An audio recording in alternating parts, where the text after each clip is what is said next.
Hello everyone. तो हम internal control system की लिमिटेशंस के बारे में डिस्कस कर रहे थे। तो हमने पहली लिमिटेशन इसकी क्या की थी कि जो इंटरनल कंट्रोल सिस्टम है, ऑफ कोर्स ये पूरे बिजनेस के कंट्रोल को देखता है, पूरे बिजनेस पूरी ऑर्गेनाइजेशन का कंट्रोल इसके पास होता है। तो ये मतलब हम कह सकते हैं पूरे बिजनेस तक फैला है, बहुत वाइड है। ठीक है। और इसके लिए ये बहुत एक्सपेंसिव है। ठीक है।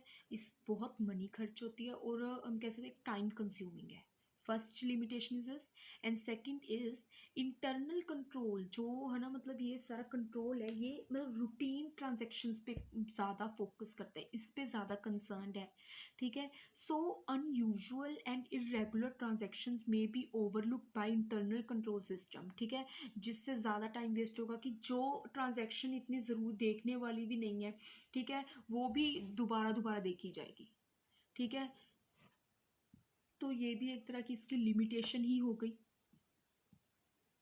नेक्स्ट पॉइंट है, नेक्स्ट लिमिटेशन है the possibility for human error में weaken the internal control system.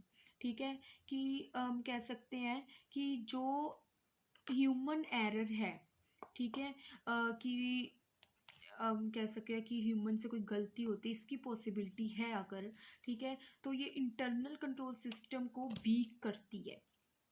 ठीक है। क्योंकि अब ट्रांजैक्शंस है, ये तो है ना ह्यूमन द्वारा डाली जाती है, इसका रिकॉर्ड तो ह्यूमन द्वारा बनाया जाता है, उसको आगे इंटरनल कंट्रोल सिस्टम चेक करता है। अगर अब ह्यूमन जो है ना स्टाफ है वो गलती कर रहा है, तो इससे इंटरनल कंट्रोल सिस्टम का भी जो हम कह सकते हैं कंट्रोल है वो इतना इफेक्टिव नहीं होगा। ठीक है। तो ये भी एक लिमिटेशन हुई। नेक्स्ट है possible conclusion between persons operating the internal control and the employees of the client enterprise और आउटसाइड पार्टीज में रेंडर द कंट्रोल्स इनइफेक्टिव।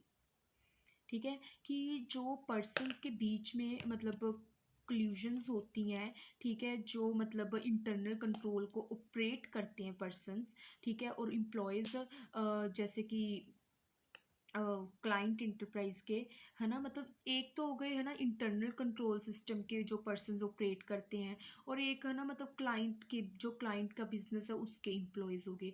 ठीक है। या फिर कोई आउटसाइड पार्टी, है ना। तो अगर इन दोनों एक पास इंटरनल कंट्रोल सिस्टम के पर्सन हो गए, एक पास किसी और क्लाइंट की बिजनेस के एम्प्लॉयज़, अगर इन दोनों में है ना मतलब बातचीत होती है या इनका कोई है ना मतलब आगे, तो ये कंट्रोल को इनफेक्टिव कर सकते हैं। ठीक है। हम कह सकते हैं बीच में फ्रॉड हो सकता है इससे। ठीक है। तो ये एक लिमिटेशन, बहुत बड़ी लिमिटेशन है। सेकंड आगे आगे है the possibility that a person responsible for exercising control could abuse his authority. ठीक है। मीन्स वो अपनी जो पावर है, ठीक है, जो पर्सन कंट्रोल कर रहा है सिस्टम को, इसके लिए रिस्पॉन्सिबल इंटरनल कंट्रोल सिस्टम के लिए, है ना, वो अपनी जॉब का, अपनी पावर का मिसयूज भी कर सकता है। तो अगर वो मिसयूज करता है उस चीज़ का, तो हमें बहुत बड़ा लॉस है। तो ये एक लिमिटेशन ही हुई। ठीक है। नेक्स्ट है possibility that changes in conditions में रेंडर द प्रोसीजर्स इनफेक्टिव। जो है ना मतलब कुछ पॉसिबिलिटीज़ है जिसमें है ना कंडीशंस चेंज होती रहती हैं प्रोसीजर्स में।